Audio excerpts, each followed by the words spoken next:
Secret agent അദ്ദേഹം തോക്ക് കണ്ടിട്ടുണ്ട്. അത് ശരിക്കുള്ളൊരു എന്താ പറയാ നോർമൽ മറ്റേ ഷൂട്ട് ചെയ്യുന്ന മറ്റേ സാധനം എന്നല്ല, ഒറിജിനൽ തോക്കാണ്. അതിന് ലൈസൻസും ഇല്ല. അതാണ് നമ്മുടെ തോക്ക്. നിങ്ങൾക്ക് എല്ലാവർക്കും സംശയമുണ്ടോ ബാലേരയിൽ തോക്കുണ്ടോ? ബാലേരയിൽ തോക്കുണ്ട്, 2 തോക്കുണ്ട്. ഓക്കെ, ആക്ടർ ബാല അകത്ത് പോകാൻ ഇപ്പം അധികം സമയമൊന്നും വേണ്ടി വരില്ല. ദൃക്സാക്ഷികളായിട്ടുള്ള ആളുകളെ കുറിച്ചാണ് ആള് പറയുന്നത്. സീക്രട്ട് ഏജന്റ് നമ്മുടെ സായി വരെ ഈ പറയുന്ന മനുഷ്യന്റെ കയ്യിലുള്ള തോക്ക് കണ്ടിട്ടുണ്ട് എന്നുള്ളതാണ്. അതൊന്നും കൂടാതെ ഇന്റർവ്യൂവിന് വരുന്ന ഒരുപാട് ആംഗിൾസ് ഈ തോക്ക് കണ്ടിട്ടുണ്ട്. അതൊന്നും കൂടാതെ സിനിമാ മേഖലയിലുള്ള പല ആളുകളും തോക്ക് കണ്ടിട്ടുണ്ട്. നമ്മുടെ ചെകുത്താന്റെ നെഞ്ചത്തോട്ട് തോക്ക് ചൂണ്ടിയ ആക്ടർ ബാലയെ കുറിച്ച് നിങ്ങൾക്ക് അറിയാമല്ലോ. അതും ഒരു നുണയല്ല, സത്യമായിരുന്നു എന്ന് എലിസബത്തും പറയുന്നു. ഇവരൊക്കെ ദൃക്സാക്ഷികളാണ്. അതുകൂടാതെ ആറാട്ടനും ദൃക്സാക്ഷിയായിട്ടുണ്ട്. ഓക്കെ, കൊള്ളാം. അപ്പോൾ ആക്ടർ ബാലയുടെ ആ ഒരു നുണകളെല്ലാം ഇവിടെ പൊളിഞ്ഞ് പാളീസാവാൻ പോവുകയാണ്. ദുട്ടുണ്ടെന്ന് കരുതിയിട്ട് ഇവിടെ പിടിച്ചു നിൽക്കാൻ കഴിയുമെന്നുള്ള തെറ്റിദ്ധാരണ ഉണ്ട് എങ്കിൽ പൊന്നു മോനെ ബാലച്ചേട്ടായി, നിങ്ങൾ ഒരു വലിയ വിഡ്ഢിത്തരമാണ് കാണിച്ചുകൊണ്ടിരിക്കുന്നത്. എന്തായാലും തോക്ക് അയാളുടെ കയ്യിൽ നിന്ന് കിട്ടിയിട്ടില്ല, ലൈസൻസ് ഇല്ലാത്ത തോക്കാണെന്നൊക്കെ കൃത്യമായിട്ട് ഐ വിറ്റ്നസ് ആയിട്ടുള്ള ഒരു മനുഷ്യൻ പറയുകയാണ്. തിരക്കഥാകൃത്താണ്. എന്തായാലും അദ്ദേഹത്തിന് പറയാനുള്ള കാര്യങ്ങൾ നമുക്കൊന്നുണ്ട് കേൾക്കാം. 2022 ജൂൺ തുടങ്ങിയിട്ട് ഏകദേശം ഒരു 2023 ബാലേര സർജറി കഴിഞ്ഞ് അദ്ദേഹം റൂമിലേക്ക് ഡിസ്ചാർജ് ആകുന്ന വരെയുള്ള ഫുൾ കാര്യങ്ങൾ എനിക്കറിയാം. വളരെ വളരെ നല്ല കാര്യം. ഇങ്ങനെ എല്ലാം തുറന്നു പറയാൻ ആളുകൾ വരണം. നുണയല്ലാതെ സത്യങ്ങൾ തുറന്നു പറയാൻ ആളുകൾ വരണം. ഈ വിഷയത്തിൽ ഡോക്ടർ എലിസബത്തിനൊരു വലിയ സപ്പോർട്ട് എന്ന രീതിയിൽ ഇതാ ചെകുത്താൻ ഒരു വലിയ സപ്പോർട്ട് എന്ന രീതിയിൽ ഒരു മനുഷ്യൻ ഇതാ പുറത്തേക്ക് വന്നിട്ടുണ്ട്. തെളിവിൻ്റെ അടിസ്ഥാനത്തിൽ തന്നെ സംസാരിക്കും. ദൃക്സാക്ഷിയാണ്. ആദ്യം നമുക്ക് തോക്ക് വിഷയം തന്നെ കേൾക്കാം. ഈ വീഡിയോ ചെയ്യുമ്പോൾ ഇതിൽ എത്രമാത്രം ഭീഷണി വരും. ഇനി നെക്സ്റ്റ് വീഡിയോസ് എനിക്കറിയാവുന്ന ബാലയെ കുറിച്ച് മറ്റാർക്കും അറിയാത്ത കുറേയേറെ സത്യങ്ങൾ, ചിലപ്പോൾ അത് എലിസബത്തിന് അറിയാവുന്നതായിരിക്കാം. അത്തരം കാര്യങ്ങൾ ഞാൻ നിങ്ങളോട് ഷെയർ ചെയ്യുമ്പോൾ എനിക്ക് എന്റെ ജീവന ഭീഷണി ഉണ്ടാവോ, എന്നെ ഞാൻ വണ്ടി ഇടിച്ചു കൊല്ലോ, ഡ്രഗ് കേസിൽപ്പെടുത്തോ, അല്ലെങ്കിൽ പിന്നെ എന്താ കൊട്ടേഷൻ വെച്ചു കൊടുക്കോ, ഇതൊന്നും എനിക്കറിയില്ല. ഇതെന്താണ് ഞാൻ ഇത്തരം കാര്യങ്ങൾ എടുത്ത് പറയുന്നത് എന്ന് വെച്ച് കഴിഞ്ഞാൽ എന്റെ മുമ്പിൽ വെച്ച് തന്നെ പലവട്ടം ഇദ്ദേഹത്തിന് ഉപദ്രവകാരികളായിട്ടുള്ള പലർക്കെതിരെയും ഇതേപോലെ അവരെ വകവരുത്താൻ ശ്രമിച്ചതായിട്ട് എനിക്ക് നല്ല രീതിയിൽ അറിയാവുന്നതാണ്. അത് ശരി. അപ്പോൾ വെറും ആക്ടറും ചാരിറ്റിയും ഒന്നല്ല, അതിൻ്റെ അപ്പുറത്തേക്ക് ഗുണ്ടാപ്പണിയും കൂടിയും ആക്ടർ ബാലൊക്കെ ഉണ്ടല്ലേ. ഓക്കെ, ഇയാളെ ഞാൻ ഈ ബിഗ് ബി എന്ന സിനിമയിലെ ഒരു ഭാഗത്താണ് കാണുന്നത്. പിന്നീട് അങ്ങോട്ട് കുറച്ച് കുഴപ്പമില്ല സിനിമകളൊക്കെ കിട്ടിയിട്ടുണ്ടില്ല എന്നും പറയുന്നില്ല. പിന്നെ ഒരു ടൈപ്പ് ഓഫ് ആക്ടിങ് ആയതുകൊണ്ട് തന്നെ ആളുടെ ആ ഒരു ആക്ടിങ് നമുക്ക് വലിയ ഇഷ്ടമൊന്നുമല്ല. ഇവിടെ എന്തൊക്കെയോ പറഞ്ഞ് എന്തൊക്കെയോ കാണിച്ചു കുട്ടി പിടിച്ചു നിന്നു മലയാളത്തിൽ. എന്താണ് മലയാളികൾക്ക് ഇയാളോട് താല്പര്യം എന്നൊരു പിടുത്തമില്ല കേട്ടോ. ഇയാൾ വിവാഹം കഴിച്ചിട്ടുള്ള പെൺകുട്ടികളുടെ ഒക്കെ അവസ്ഥ നമുക്കറിയാലോ. 2 മലയാളി പെൺകുട്ടികളുടെ അവസ്ഥ നിങ്ങൾക്ക് എല്ലാവർക്കും അറിയാലോ. കോകില അവരുടെ മുറപ്പെണ്ണാണ്. ആ മുറപ്പെണ്ണിനെ കെട്ടിക്കൊടുത്തിട്ട് അവിടെ നിർത്തിയിട്ടുണ്ട്. ആ വിഷയം നമുക്ക് വിടാം. ഓക്കെ, അത് അവരുടെ കാര്യമാണ്, അങ്ങോട്ട് പോട്ടെ. എന്തായാലും ആക്ടർ ബാല ചെയ്തിട്ടുള്ള കുറേ കാര്യങ്ങൾ കണ്ടും കേട്ടും പരിചയമുള്ള ഒരാൾ പറയുകയാണ്. അയാൾക്കെതിരെ എന്ത് സംസാരിച്ചാലും ചിലപ്പോൾ കൊല്ലും, ചിലപ്പോൾ മറ്റുള്ള പണികൾ തരും എന്നുള്ളത് പോലീസ് ഇത് കാണുന്നുണ്ടല്ലോ അല്ലേ. ഈ ബാല നല്ല രീതിയിൽ കുടിക്കുന്ന ഒരു വ്യക്തിയാണ്. ഞാൻ മദ്യമായി കൊണ്ടു കൊടുത്തിട്ടുണ്ട്. ഇദ്ദേഹത്തിന്റെ ATM കാർഡ് തന്ന് ദേശമനിയുടെ അടുത്തൊരു ബീവറേജ് ഉണ്ട്.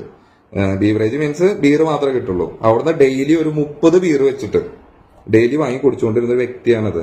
വെറുതെ അല്ല കിഡ്നിയും കരളൊക്കെ അടിച്ചു പോയത്. ഡെയിലി 30 കുപ്പി ബീറൊക്കെ അടിച്ചിരുന്നു എന്നുള്ളത്. ഈ ഒരു കള്ളുകുടിയുടെ ഈ ഒരു കാര്യത്തെ കുറിച്ചിട്ട് എലിസബത്തും പറഞ്ഞിട്ടുണ്ട്, അമൃതയും പറഞ്ഞിട്ടുണ്ട്.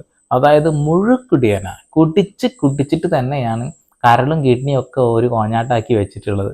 ഓക്കെ, നന്നായിട്ടുണ്ട്. എന്തായാലും ഇപ്പൊ കൂടി നിർത്തിയിട്ടുണ്ടാവുമായിരിക്കും അല്ലേ. ഇനി ഉണ്ടോ ആർക്കറിയാം, കോകിലൊക്കെ അറിയണ്ടാവുള്ളൂ.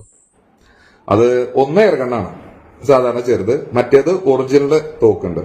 ഈ തോക്ക് ഇദ്ദേഹം എപ്പോഴും കയ്യിൽ കൊണ്ടു നടക്കാറുണ്ട്. ഇദ്ദേഹത്തിന്റെ കയ്യിൽ എപ്പോഴും ഒരു ബാഗ് ഉണ്ടാവും. ചിലപ്പോൾ ഈ ബാഗ് ഒട്ടും വെക്കുന്നത്, ഇപ്പൊ ഞാൻ പറഞ്ഞില്ലേ കോകിലേനെ വെച്ചിട്ട് ഇയാൾ വീഡിയോ ചെയ്യുന്നതും എലിസബത്തിനെ വെച്ച് വീഡിയോ ചെയ്യുന്നതും ഈ വീഡിയോ ചെയ്യുന്ന ആർക്കും അറിയില്ല. നാളെ പ്രതികളാവുന്നത് ഇവരായിരിക്കും. ഇദ്ദേഹം ഒന്നും പറയില്ല, വേറൊരാളെ വെച്ച് ചെയ്യും. കാരണം ഇദ്ദേഹത്തിന് മറ്റൊരാളുടെ അടുത്ത് കെഞ്ചാനോ ഇതിനെല്ലാത്തിനും ഭയങ്കര ബുദ്ധിമുട്ടാണ്. മിക്കവാറും ഇനിയിപ്പോ ഈ ഒരു വീഡിയോ റിലീസായ സ്ഥിതിക്ക് പോലീസ് കേസിന് ഒരു തെളിവിനുള്ളൊരു സാധ്യതയായി, ഐ വിറ്റ്നസ് ആയി. ഇനി തോക്ക് കണ്ടെടുത്താൽ മാത്രം മതി അല്ലേ.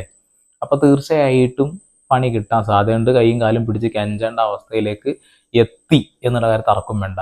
അല്ല ബിഗ് ബി സിനിമയിലൊക്കെ പോലെ ഇറങ്ങുന്നത് പോലെ തന്നെ ആൾ ആദ്യ സിനിമയുള്ളൂ, അതേപോലെ ഇറങ്ങണ പോലെയാണ് അതിൻ്റെ ഉള്ളിൽ നിന്ന് ഇറങ്ങി വരുന്നതും കുറെ ആളുകളെ കൊണ്ടുപോകുന്നതും ഇത് ഈ വീഡിയോ നിങ്ങൾ സൈഡിൽ കാണുന്ന വീഡിയോ ഇല്ലേ, ആ വീഡിയോ ശരിക്കും പറയുന്നുണ്ടെങ്കിൽ ചെകുത്താനെ പോയിട്ട് തോക്ക് കാണിച്ച് ഭീഷണിപ്പെടുത്താൻ പോയില്ലേ, ആ വീഡിയോ ആണ് നിങ്ങൾ കാണുന്നത്. ആറാട്ടെണ്ണ ഹെൽമെറ്റ് ഒക്കെ ഇട്ട് അവിടെ നിൽക്കുന്നുണ്ട്, എലിസബത്ത് ആ വാഹനത്തിലുണ്ട്.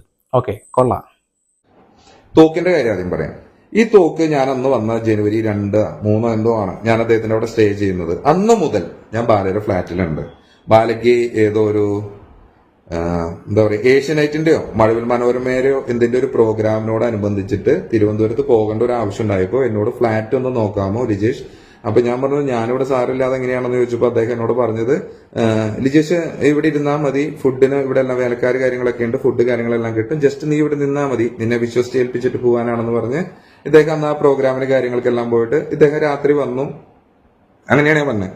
അപ്പൊ ഈ തോക്കുമായിട്ട് ഞാൻ ഇദ്ദേഹത്തിന്റെ ഇപ്പൊ എലിസബത്തൊക്കെ പല വീഡിയോയിലും പറയുന്ന ഗസ്റ്റ് ഹൗസ് നമ്മുടെ ഇവിടെ ഈ എടപ്പള്ളി ചെങ്ങമ്പുഴ നഗരൊക്കെ എത്തുന്നതിനൊക്കെ മുമ്പ് ഉള്ളൊരു സ്ഥലമാണ്. ആ ലേഡി അവിടെ കുറച്ച് ലേഡീസ് കാര്യങ്ങളൊക്കെ ഉണ്ടായിരുന്നു, അവിടെയൊക്കെ ബാല പോയിട്ടുണ്ട്. അവരെല്ലാവരും ഈ തോക്ക് കണ്ടിട്ടുണ്ട്.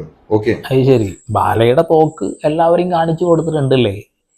മറ്റേ ബിഗ് ബിയിലെ ഒരു സീനുണ്ട്, ജോർജ് സാറേ ഇതിങ്ങനെ തൂക്കിയിട്ട് കിടന്നാൽ മതിയോ, ഇടയ്ക്ക് ഒരു വെടിയൊക്കെ വെക്കണ്ടേ എന്ന് പറയുന്നില്ലേ. എനിക്കത് ഓർമ്മ വരുന്നത്.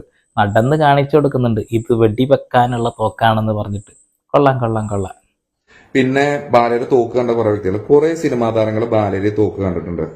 ബാലയുടെ വീട്ടിലെ ഇന്റർവ്യൂവിന് വരുന്ന ചാനലിന്റെ പേര് ഞാനിപ്പോ പറയുന്നില്ല, നിങ്ങൾക്ക് നിർബന്ധമാണെങ്കിൽ ഞാനത് വെളിപ്പെടുത്താം. ഞാൻ വെളിപ്പെടുത്തുമ്പോൾ അത് പല ആളുകളുടെ പേര് പറയേണ്ടി വരും. മനീന അവിടുന്ന് ബീർ ബോട്ടിൽ ഹെനിക്കിന്റെ ബോട്ടില് സ്റ്റെപ്പും വെച്ചിട്ട് അതുമേക്ക് ഷൂട്ട് ചെയ്തിട്ടുണ്ട്. ഈ ആങ്കർ കൂടെ ഉണ്ടായിരുന്ന കുറച്ച് ആങ്കേഴ്സും അവരുടെ ക്രൂ എല്ലാം ഈ തോക്ക് പിടിച്ചു നോക്കിയിട്ടുണ്ട്. അപ്പൊ ഒരു തോക്കൊക്കെ ഷൂട്ട് ചെയ്തു. അപ്പൊ ഒറിജിനൽ തോക്കല്ല, നമ്മുടെ എയർ ഗൺ പോലത്തെ ഇതുകൊണ്ട് നമ്മള് എന്താ പറയാ ബീറും കുപ്പിയുമ്പോൾ ഷൂട്ട് ചെയ്തു. അപ്പൊ മറ്റേ തോക്ക് ചോദിച്ചപ്പോ ബാല ആർക്കും കൊടുത്തില്ല, കാരണം അത് പൊട്ടും എന്നാണ് ബാല പറഞ്ഞത്. ഓക്കെ, അപ്പോ എയർ പിസ്റ്റൾ ഒരു കയ്യിൽ കൊടുത്തു, അവര് വെടിവെട്ടിച്ചു. ഹെന്നിക്കെയിൻ അങ്ങനെ എന്തോ സാധനത്തിന്റെ പേര് പറഞ്ഞു.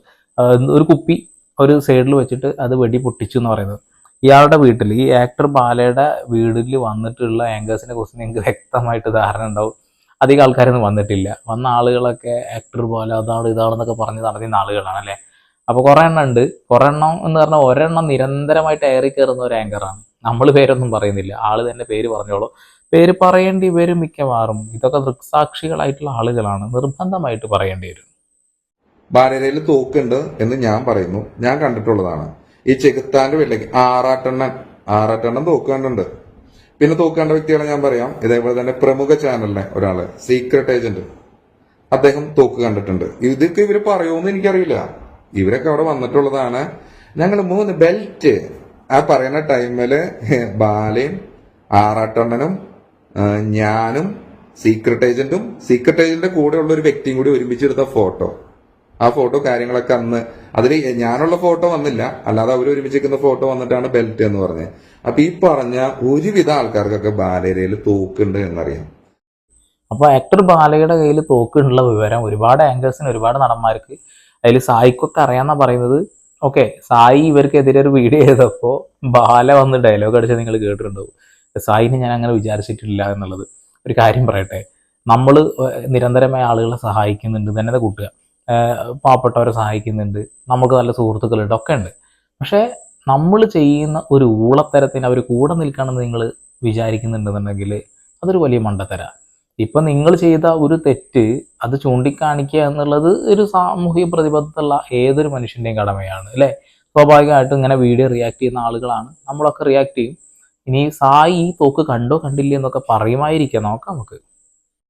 പിന്നെ ഇതേപോലെ തന്നെ ആറാട്ടെണ്ണൻ ചെകുത്താനോട് പറയുന്ന ഇന്റർവ്യൂവിൽ പറയുന്നുണ്ട്, തോക്ക് ഉണ്ടായിരുന്നു, തോക്ക് കൊണ്ടുപോയത് ലിനീഷ് എന്ന് പറഞ്ഞ വ്യക്തിയാണെന്ന്. ലിനീഷ് ഞാനല്ല കേട്ടോ, ഞാൻ ലിജേഷ്. ഓക്കെ, ലിജേഷ്. അപ്പൊ ലിനീഷാണ് ഈ തോക്ക് കൊണ്ടുപോയിട്ടുള്ളത്. അപ്പൊ ബാല തോക്ക് മാറ്റിയെന്ന് നമുക്ക് ഉറപ്പാണ്. ഇപ്പൊ അതിന്റെ കേസ് കാര്യങ്ങളൊക്കെ നടക്കുന്നു എന്ന് എനിക്കറിയാം. അപ്പൊ എനിക്ക് അതിനെ പറ്റിയല്ല, ബാലയുടെ കയ്യിൽ കൈവശം തോക്കുണ്ട് എന്നുള്ളത് എനിക്ക് വ്യക്തമായിട്ട് അറിയാം എന്ന് ഞാൻ നിങ്ങളോട് ഉറപ്പ് പറയുന്നു. ഞാൻ എന്റെ കണ്ണാൽ കണ്ടിട്ടുള്ളതാണ്. ഓക്കെ, അദ്ദേഹത്തിന്റെ കണ്ണാൽ കണ്ടിട്ടുണ്ട്, ദൃക്സാക്ഷിയുണ്ട്, ഒരുപാട് ആളുകളുടെ പേര് പറയുന്നു, ഇവരൊക്കെ കണ്ടു എന്ന് ആള് പറയുന്നുണ്ട്. ഇനി കേരള പോലീസിന് ഈ ഒരു വിഷയത്തിൽ വലിയ ബുദ്ധിമുട്ടുണ്ടാവില്ലല്ലോ. അദ്ദേഹത്തിന്റെ കയ്യിൽ തോക്കുണ്ടായിരുന്നു, ലൈസൻസ് ഇല്ലാത്ത തോക്കായിരുന്നു, പിടിക്കപ്പെടാൻ വലിയ പണിയൊന്നുമില്ല. എന്തായാലും ആറാട്ടണ്ണന്റെ ആ ഒരു വിഷയത്തിൽ നമ്മളെല്ലാവരും അദ്ദേഹത്തിന്റെ സ്വഭാവം കണ്ടതാണ്. ആറാട്ടെണ്ണം പറഞ്ഞു കഴുത്തിനൊക്കെ പിടിച്ചിട്ടുണ്ടായിരുന്നു എന്നുള്ള കാര്യമൊക്കെ പറയുന്നുണ്ടായിരുന്നു. വളരെ മോശമാണ് ബാല എന്നൊക്കെ ആൾ പറയുന്നുണ്ടായിരുന്നു. ഓക്കെ, എന്താവട്ടെ. ചെകുത്താനെതിരെ കേസ് കൊടുക്കുന്നു, എലിസബത്തിനെതിരെ കേസ് കൊടുക്കുന്നു. എലിസബത്തിനെതിരെ കൊടുക്കുന്ന കേസ് എന്ന് വെച്ചാൽ സോഷ്യൽ മീഡിയയിൽ അവരെ വളരെ മോശപ്പെട്ട രീതിയിൽ ചിത്രീകരിക്കുന്നു എന്നുള്ള കാര്യത്തിനാണ്. ഓക്കെ, എലിസബത്ത് എന്തായാലും വെയിറ്റ് ചെയ്യായിരുന്നു. ഒരു കേസ് കൊടുക്കുകയാണെന്നുണ്ടെങ്കിൽ എവിഡൻസുമായിട്ട് നേരെ കോടതിയിൽ പോയാൽ മതിയല്ലോ എന്നുള്ളത്. ഇത് സത്യത്തിൽ പല്ലിയുടെ കുത്തി മണക്കുന്ന പരിപാടിയാണ് ബാല ചെയ്തു വെച്ചിട്ടുള്ളത്. ആക്ടർ ബാലയ്ക്ക് ഒരു സപ്പോർട്ടും കേരളത്തിൽ നിന്നില്ല. ആകെ എലിസബത്തിന്റെ കൂടെ മാത്രമേ ആളുകൾ നിൽക്കുന്നുള്ളൂ. ഏത് വീഡിയോ എടുത്ത് നോക്കിയാലും ഇപ്പോൾ കോകിലയുടെ വിഷയത്തിലാണെങ്കിലും കോകിലയെ പോലും സപ്പോർട്ട് ചെയ്യാൻ ആളില്ല. കാരണം എന്താ വെച്ചിട്ടുണ്ടെങ്കിൽ മലയാളി ആയിട്ടുള്ള 2 പെൺകുട്ടികളുടെ ലൈഫാണ് സ്പോയിൽ ചെയ്തിട്ടുള്ളത്. ആ ഒരു കാര്യം ചൂണ്ടിക്കാണിച്ചുകൊണ്ട് മലയാളികളൊക്കെ അയാൾക്ക് എതിരെ നിൽക്കുന്നുണ്ട്. വൃത്തികേടുകൾ കാണിച്ചു എന്ന് പറയുന്ന കാര്യത്തിൻ്റെ ഒരു തെളിവിൻ്റെ അടിസ്ഥാനത്തിൽ ഒരുപാട് വോയിസുകളും എലിസബത്ത് പുറത്തുവിട്ടിട്ടുണ്ട്. ഒക്കെ പോട്ടെ, ഇപ്പോൾ അമൃത സുരേഷിൻ്റെ ലൈഫ് ഈ ഒരു രീതിയിലൊക്കെ ആക്കാൻ ഇയാൾ തന്നെയല്ലേ കാരണം. അവർ പ്രേമിച്ച് കല്യാണം കഴിച്ചതാണല്ലേ. ആ പ്രേമം അവസാനം എന്താക്കി, അവരുടെ ലൈഫ് തന്നെ ആക്കുന്ന രീതിയിലേക്ക് മാറ്റി. അവരുടെ ആ ഒരു കുഞ്ഞിനൊക്കെ ശരിക്കും പറയുന്നുണ്ടെങ്കിൽ കോടതിയിൽ പോയിട്ട് ആ കുട്ടിക്ക് ഉള്ള സാമ്പത്തിക സഹായങ്ങളും പ്രതിമാസമൊക്കെ ആയിട്ട് കൊടുക്കുന്ന ഒരു പരിപാടി ഉണ്ടല്ലോ, അതൊക്കെ വാങ്ങിയെടുക്കുക തന്നെയാണ് വേണ്ടത്. ഇപ്പം എന്താ സംഭവിക്കുന്നത് വെച്ചിട്ടുണ്ടെങ്കിൽ അയാൾ ഭയങ്കര നീറ്റ്, ഭയങ്കര ഡീസൻറ്റ് എന്ന രീതിയിൽ അയാൾ പറയാൻ ശ്രമിക്കുന്നു, പക്ഷെ ഒന്നും നടക്കുന്നില്ല. എലിസബത്ത് വലിയ രീതിയിൽ ഭയങ്കര സങ്കടത്തിലാണ്, ഭയങ്കര ടെൻഷനിലാണ്. അവർക്ക് നീതി കിട്ടുന്നുമില്ല എന്നുള്ളതാണ്. ഇനി എന്തായാലും നീതി കിട്ടും, കോടതിയിലേക്ക് എത്താൻ പോവുകയാണ്. ആക്ടർ ബാലയുടെ കയ്യിൽ തോക്കുണ്ടായിരുന്നു എന്നുള്ള കാര്യം ഒരുപാട് ദൃക്സാക്ഷികൾ പറയുന്നു. ഇനിയിപ്പോൾ എന്താ നോക്കാനുള്ളത്, പിടിച്ചകത്തിടുക. അങ്ങനെ ഇല്ലീഗലായിട്ട് തോക്ക് കൈവശം വെക്കുന്നത് നിയമവിരുദ്ധമാണ്. അത് ഒരിക്കലും അനുവദിച്ചു കൊടുക്കാൻ പാടില്ല എന്നുള്ള കാര്യം മാത്രം എനിക്ക് സൂചിപ്പിക്കാനുള്ളൂ. ഞാൻ ഈ എലിസബത്തുമായി ബന്ധപ്പെട്ട വീഡിയോ ഞാൻ നിർത്തിയതായിരുന്നു. കാരണം എന്താ വെച്ചിട്ടുണ്ടെങ്കിൽ ഇവർ സ്ഥിരം ഇങ്ങനെ ഓരോ ഡീറ്റെയിൽസ് പറഞ്ഞ് വീഡിയോ ചെയ്തുകൊണ്ടിരിക്കുന്നുണ്ട്. എല്ലാ എവിഡൻസും കളക്ട് ചെയ്തുകൊണ്ട് കേസ് കൊടുക്കുക എന്നുള്ളൊരു കാര്യം മാത്രമേ ഉണ്ടായിരുന്നുള്ളൂ. ഇനിയും ഇത് ഇങ്ങനെ തന്നെ തുടരുകയാണെന്നുണ്ടെങ്കിൽ സ്വാഭാവികമായിട്ടും എലിസബത്തിൻ്റെ ആ വീഡിയോക്കുള്ള വ്യൂ കുറഞ്ഞുകൊണ്ടിരിക്കുകയാണ്. നമ്മൾ ഡെയിലി കേൾക്കുന്നത് നെഗറ്റീവാണ്. 2025 ആകെ സങ്കടത്തിൻ്റെയും ഇതിൻ്റെ മാത്രമേ കേൾക്കാനുള്ളൂ. അതിലൊരു പോസിറ്റീവ് വീഡിയോ സത്യം പറയിച്ച് ഇത്ര ദിവസമായിട്ട് ചെയ്യാൻ കഴിയാത്തൊരു സങ്കടത്തിലാണ് നമ്മളെല്ലാവരും നിൽക്കുന്നത് അല്ലേ. പോസിറ്റീവുകൾ വരട്ടെ എന്നുള്ളതാണ്. ഇനിയും ഇതിങ്ങനെ വലിച്ചു നീട്ടാതെ അത് നിയമപരമായിട്ട് തന്നെ നിങ്ങൾ നേരിടുക. അല്ലെങ്കിൽ നിങ്ങൾക്ക് നിയമപരമായി നേരിടാൻ താല്പര്യമില്ലെങ്കിൽ ഇത് പതുക്കെ അങ്ങ് അവസാനിപ്പിക്കുക എന്നുള്ളതാണ്. ആളുകളുടെ മനോഭാവം മാറിക്കൊണ്ടിരിക്കും. നമ്മൾ എന്നും ഒരേ രീതിയിലുള്ള കാര്യങ്ങൾ കേൾക്കാൻ താല്പര്യപ്പെടില്ല. ഇപ്പം നമ്മൾ ഇഷ്ടപ്പെടുന്ന ആളുകൾ നാളെ നമ്മളെ ഇഷ്ടപ്പെടാതിരിക്കാൻ അവസ്ഥ വരും. അത് നിങ്ങൾ മനസ്സിലാക്കുക. ഓക്കെ, നമ്മൾ കൂടുതലായിട്ടൊന്നും പറയുന്നില്ല. ഇനി എന്തായാലും സായിയൊക്കെ പറയട്ടെ തോക്ക് കണ്ടു എന്നുള്ളത്. ഓക്കെ, ചാനൽ താല്പര്യമുണ്ടെങ്കിൽ സബ്സ്ക്രൈബ് ചെയ്യുക. വീണ്ടും വരെ പുതിയ വാർത്താവിശേഷങ്ങളുമായി അതൊരു സന്ദീപ് പോൾ സൈനിങ് ഓഫ്.